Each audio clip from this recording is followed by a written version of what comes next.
Hello, and thank you for joining us today. My name is Carlene. And I'm Jay. We are also known as Jaylene. On this channel, we recap and provide our reviews for Married at First Sight. Today we'll be reviewing Season 16, Episode 12, Getting to the Crust. Thank you to those who have subscribed. We really appreciate it. Thank you to those who have been rocking with us from the beginning and who's continuing to rock with us now. If you haven't already, please subscribe and click the notification bell so you won't miss any of our videos. We're going to start off with Nicole and Chris. Nicole wants Chris and her dad to bond. She thinks goat yoga would be a great bonding experience for all of them. What are your thoughts on goat yoga? I don't get the point of goat yoga. I thought yoga was supposed to be something comfortable and relaxing. We all know the dad does not like Chris to begin with, so I don't get or understand the point of even trying to bring them together. Nicole shared how this was something she did with her dad during difficult times in their lives, and it actually improved their relationship. I'm glad Nicole is bringing Chris in on something that she shares with her dad and that Chris is actually open to it. Chris asked Nicole's dad to describe her as a teen. It sounded like a typical teen that he was describing, talking back to him, ditching him, not wanting to spend time with him, and having an attitude. You could see the hurt in Nicole's eyes. I was surprised that she was doing this stuff in her early 20s, but Nicole felt better when her dad mentioned the growth and knowing that she is in a better place at this time in her life. In his confessional, Nicole's dad used air quotes for her husband and my son-in-law, talking about it will go away with time. Then Nicole's dad gave Chris permission to call him dad. Her dad shared that Chris needed to earn his respect, but that Chris actually did earn his respect because he can see that they really care about each other. He thought it would take more than the 8 weeks, and he was surprised that it happened sooner. So this is her dad's personality. He has to be sarcastic every time the camera's on. I think Nicole's dad is trying to be funny like Henry's dad on the New Orleans season, but his dad was actually funny, so I like seeing him on camera. Nicole's dad, I can care less. I want to see less of him as much as possible, just like Don's mom. They don't need to be on camera. The couple was able to meet up with Dr. Pepper. So Nicole shared how her past relationships affected her more than she thought they did. For example, she had a guard up and wouldn't cry in front of men because she didn't want to be seen as being weak or they wouldn't respect her. However, she was in an abusive relationship. Remember the one that she described some time back. So she wasn't respected. Nicole went so long being a robot and not sharing her emotions that she finds it difficult to do so now. Chris talked about being the complete opposite. He didn't put any walls up. The couple had questions from the experts that they were asking and answering, and they decided to do this while they were working out. So Nicole talked about lying to her mom about how she got burned, and this was shameful for her. And Chris almost got his mom arrested for having underage drinking in her presence, and this was shameful for him.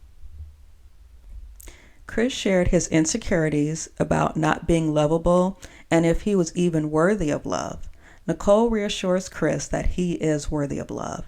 I thought that was something good that she did for him, and at least he knows how she feels. Nicole is worried that the fairy tale they are living will be over one day. She thinks she's going to do something to ruin it and doesn't want to lean into the happiness that she is seeing. Nicole talked about projecting and things that has happened in the past, but if you keep talking about it, wouldn't it happen? No, if you keep talking about winning $1 million, it's not going to happen. But what is she thinking about? Yelling at Chris or going off on him so bad that he wants to leave? Nicole thinks she's going to ruin the marriage, not the other way around. Jasmine Airris. Airris was fishing for compliments when he admired beautiful flowers he got for Jasmine and then asked her who got her flowers. Airris was talking about meeting with Dr. Pepper and seemed more happy to be meeting with Dr. Pepper than his own wife. Then he started talking about how women solve most of the problems. Well, he wasn't lying, but you could tell that Jasmine was sick and tired of being sick and tired. Jasmine was happy to be meeting with Dr. Pepper. She wants to tell her all the crazy stuff that has been happening in this marriage. Dr. Pepper tells the couple that she got a feeling that they are not progressing in the way that we, the experts, want them to. I use air quotes for the experts. How did you get this feeling, Dr. Pepper? Did little birdie tell you that you guys messed up again? Jasmine was moving her head like a bobblehead when Dr. Pepper was speaking, and Airris had a dumbfounded look on his face when she asked, "How can you guys connect?" Then he started moving his head like a bobblehead. It looked like he wanted to say, "Should you know that? That's why we're here." Airris had a dumbass look on his face throughout this entire episode. Jasmine is fed up with Airris, so am I. And it's like, he don't get it, and I don't know why he don't get it, and we're roughly the same age, and I don't understand how he don't get it and I get it. Granted, we've been married for 12 years, but he is showing why he never should have been on this show, and I don't know why these people put him on this show to begin with. I don't know, it's just like, oh, we have to have one couple, just like Chris and Paige, where like, we know they shouldn't be together, but we're gonna do it anyway, just for ratings. Yeah, I think they're putting them on here for the ratings, and that's just sad. Jasmine talked about having Airris lead deeper conversations. Do you really think this is a good idea, Jasmine? You remember what happened the last time when Airris decided to lead anything. He not only discussed it you, but anyone who had to listen to the disrespectful stuff he was saying.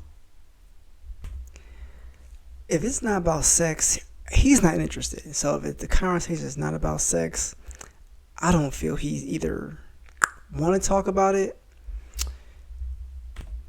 or add any kind of value to the conversation. So I feel bad for Jasmine, but like I said, once this process is over, she'll get a dude, no problem.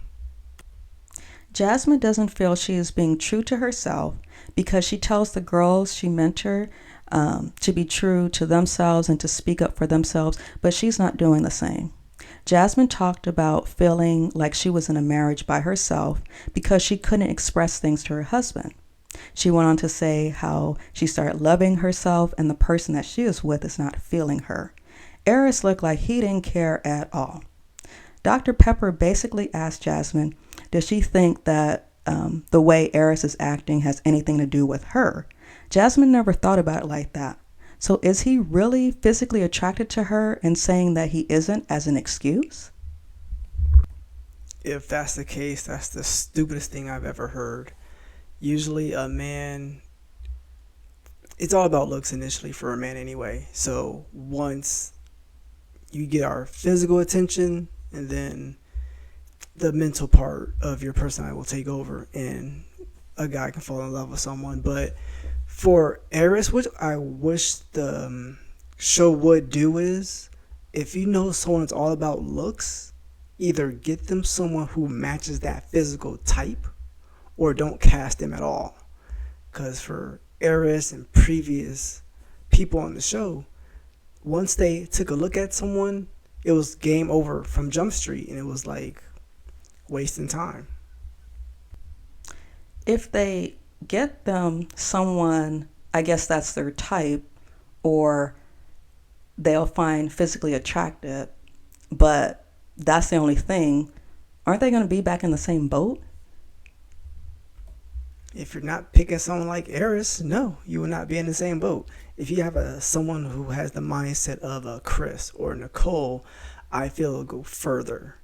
Even Clint, I feel, is actually doing some work, and he's not the person I thought he was going to be from episode. I thought he was going to be Mitch 2.0, and I'm not seeing that. So for Airris type, I said from Jump Street, he shouldn't have been on the show. He's all about them streets. When he said, bye streets, That told me everything I needed to know. If it was a Nicole or Chris and they weren't, I guess, physically attracted to that person, I think they would work through it a little bit better than what Airris is doing. But you saw how Chris put his foot in his mouth with Nicole. That was just Chris being stupid so he don't get caught later on. If he didn't open his big fat mouth, we wouldn't have never seen that clip. But I think it's all about the mental state of being on this show. One, I just think he was recruited just because based on how he was acting. Usually you'll get maybe a couple of guys a season who are actually in the process for the right reasons. Usually it's the women who's in the process for the right reason, unless your name is Gina or Dom. Airris talked about the number of deaths he has seen and how it affected him getting close to someone. Airris was hoping to stop running after getting married at first sight. It's sad that he experienced all of that, but maybe this is something deep he could have shared with his wife. Airris doesn't want to get close to someone in fear of losing them, but how does this work for Jasmine? This is something he would have to work through, and he already knows she would be there for him. Or maybe I should say a couple of weeks ago, he knew she would be there for him, but she is hurt by the lack of physical attraction. The couple had questions to ask and answer. So Jasmine didn't know what would keep her safe and secure in the marriage. When asked about her upbringing, she didn't have anything else to add because they talked about that with Dr. Pepper. When asked about the hardest thing she had to forgive, Jasmine couldn't answer that question either and asked Airris to answer first. I was thinking the same thing. Airris, in his confessional, wants to blame Jasmine for not participating in the activity. Well, Airris, you're not participating in the marriage. Okay, let me stop. When Airris talked about forgiveness, he talked about losing his friend by suicide and forgiving him. Even after that, Jasmine couldn't answer that question, but she was able to answer one question. She says that their marriage worries her the most at the moment. We don't see the day-to-day interactions with the couples. We know that Jasmine has been patient with Airris and not pushing boundaries. But like I said before, she is sick and tired of being sick and tired. And maybe she doesn't want to perform for this episode. Airris met with Jasmine's mom to tell on her. We learned that Duchess got a hold of Airris's shoes, and he took it better than he thought he did. Her mom asked about the relationship, and Airris said he wants it to be better. So he told on Jasmine about not answering the questions. Then he gave us an example of liking the color blue and providing much details. Her mom said that Jasmine is used to taking care of everyone else. Then her mom asked about putting sex off the table until after decision day. Airris gave that stare like, I don't want to talk to you about this. Her mom mentioned how their overthinking is hurting the marriage, which is true. I find it hard to believe that her mom wants to speak to him about banging her. I don't know any parent who wants to hear about their child having sex, no matter how old they are. But Jasmine and Airris, like, they both don't want to be in this marriage based on those questions. Even I know she's just sick and tired because she put in a lot of effort and he didn't put in no effort to this point. I think they should just call it quits right now and just save her some time. Yeah, I know that kind of sounds off, the mother asking him about that. But in her confessional, Jasmine's mom said that she's praying for the marriage. She can pray all she wants. God's not going to answer that prayer. Gina and Clint. Clint had a Zoom call with his friend David, who was hanging out at the pool. David asked Clint about his wife and addressed her as Mrs. Webb. Clint was happy to share that he and Gina went sailing. Clint says the relationship is going well, but he wants to know the inner Crust and who Gina is. Clint feels he shares stories about himself, but Gina doesn't want to do the same. Some people like talking about themselves and just volunteering information. It sounds like Clint likes talking about himself and volunteer information. I don't think Gina will do this if you're not asking her specific questions. I think they are hesitant, or at least she is, about sharing anything with the fear of the honeymoon happening again. The couple met with Dr. Pepper. When they met with her, Clint actually talked first. With all the other couples, the ladies went first. Did you see how far apart they were sitting? Airris and Jasmine sat closer. He talked about them being in a good place. They are still in separate rooms sleeping, and we learned that Hank sleeps in Clint's room. Gina mentioned how they are focusing on having fun, and Dr. Pepper wants them to go deeper. She wants them to open up their hearts and build chemistry by being vulnerable. This is a struggle for Gina because she feels more comfortable sharing with women. She is willing to share with guys, but only in a safe space. She said getting to know the person will help with that, and that's something that they have done, but the honeymoon continues to trigger her. Clint strives to be vulnerable and says too much. He talked about being in a long-term relationship with someone he didn't know, and that's why he wants to know his wife.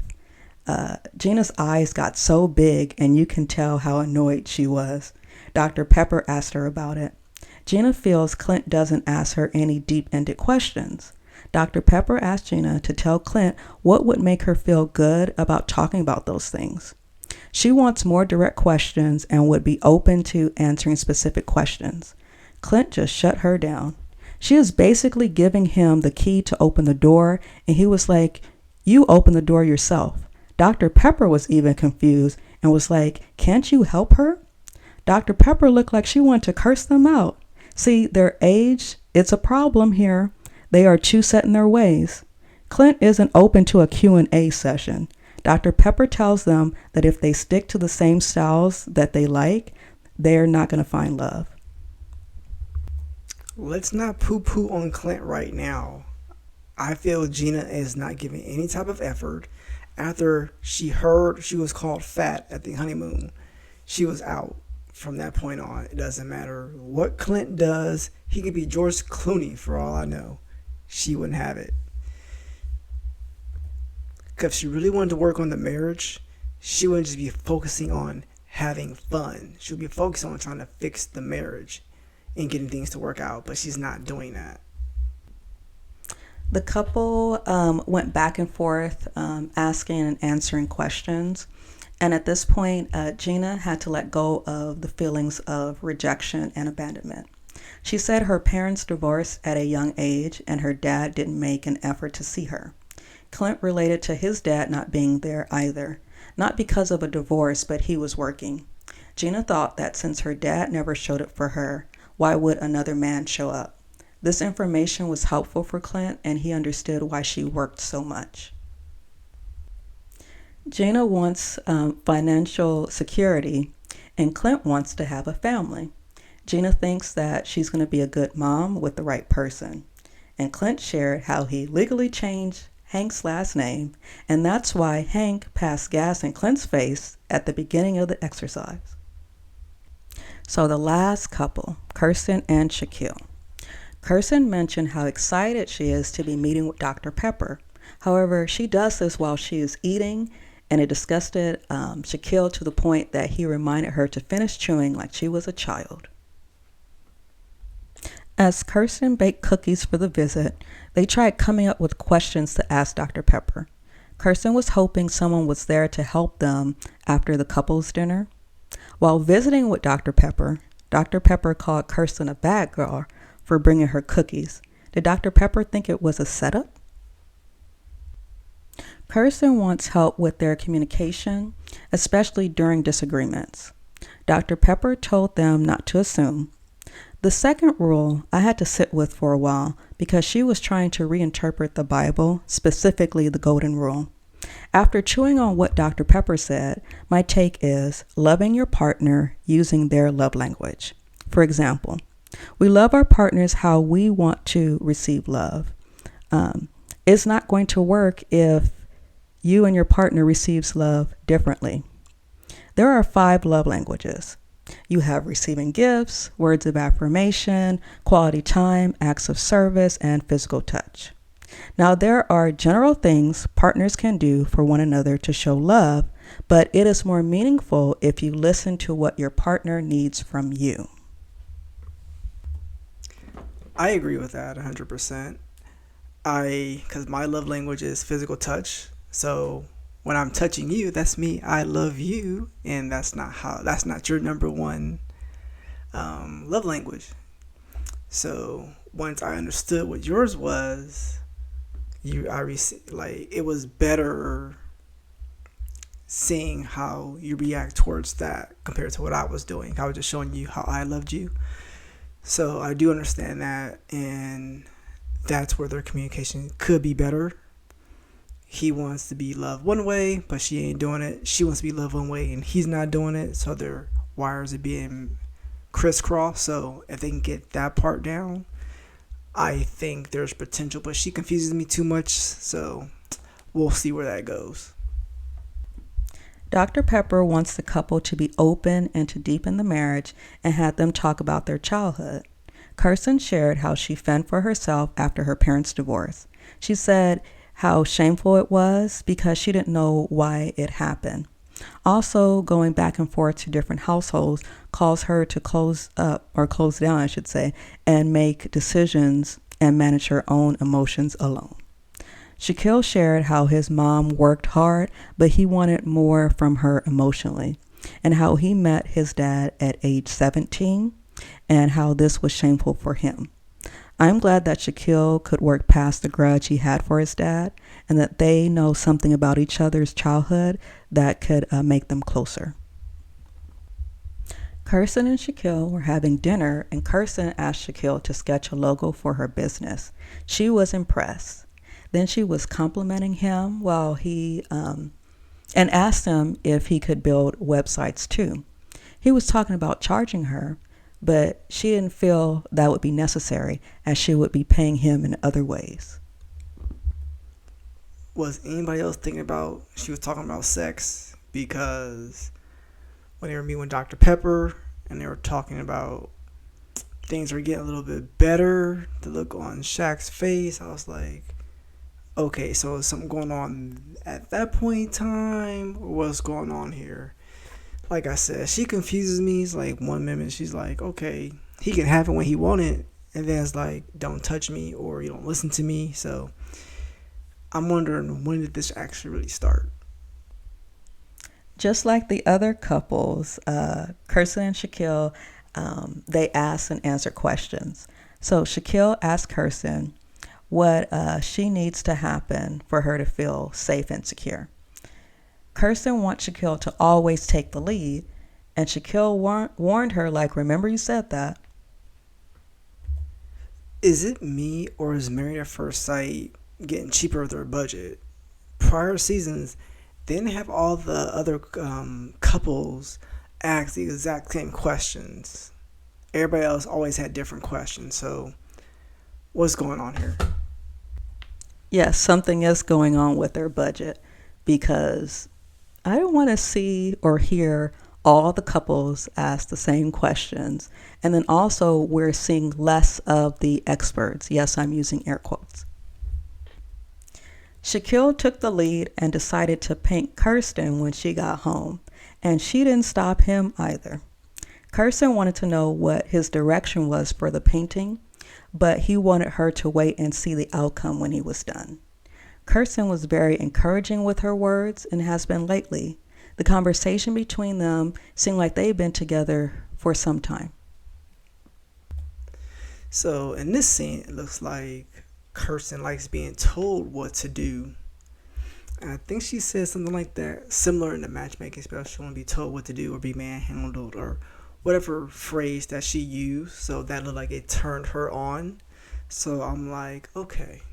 It looks like either they've been doing it already, or him telling her what to do just bring out the more attraction for her to him. So we'll see how far this goes or how long this lasts, but it looks like they've been probably doing it maybe a a little bit after the meeting with Dr. Pepper or just before?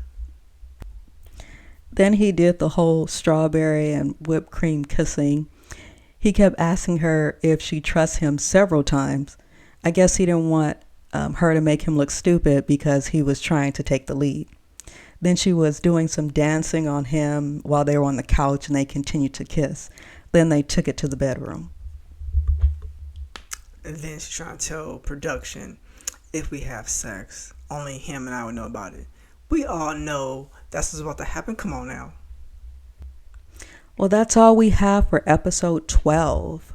What are your thoughts on episode 12? Remember to like and subscribe and like. Go ahead and enjoy the hype. While you're at it, leave a comment if you see fit. We'll love to review it. And click the notification bell so you won't miss any of our videos. Later, everyone. Bye.